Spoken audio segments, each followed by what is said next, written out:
Указом президента Республики Беларусь створена Державная комиссия, якая будет вести контроль за ходом подрыхтоўкі и проведения уступных испытов. Областная комиссия створена у 4 установах вышэйшай и 22 сярэдняй спецыяльнай адукацыі. Будет задзейнічана каля 1000 человек. Это супрацоўнікі сферы адукацыі, прадстаўнікі дзяржаўных органаў, грамадскіх арганізацый. Як азначалася, асноўная увага надаецца контролю за цэнтралізаваным тэсціраваннем, якое пройдзе з 25 чэрвеня до 16 ліпеня у 4 ВНУ в области. Парадак яго правядзення не змяніўся. Але ў сувязі з эпідэміялагічнай сітуацыяй уведзены дадатковыя патрабаванні па бяспецы знаходжання абітурыентаў у пунктах тэсціравання. Это касается прежде всего рассадки. Абитуриентов должно быть соблюдено требование, они должны находиться в аудитории на расстоянии не менее метра друг от друга.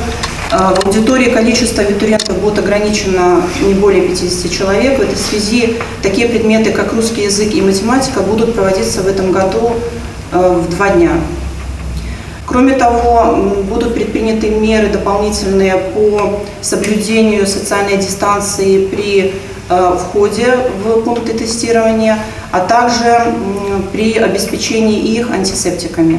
Резервовыми днями установлены 19, 21, 23 ліпеня. У гэтыя дні ЦТ будзе праводзіцца не толькі ў Мінску, а і ў Брэсцкім тэхнічным універсітэце. Кантроль будзе ажыццяўляцца і падчас наступных этапаў: падачы дакументаў, правядзення уступных экзаменаў і залічэння студэнтаў. На працягу ўсёй уступнай кампаніі будзе працаваць гарачая лінія Брэсцкай абласной камісіі па кантролю за ходам правядзення іспытаў. Усе пытанні па уступнай кампаніі плануецца аб'ектыўна і аператыўна разглядаць. Дзіяна Мішук, Алексей Рыбкін, тэлерадыёкампанія «Брест».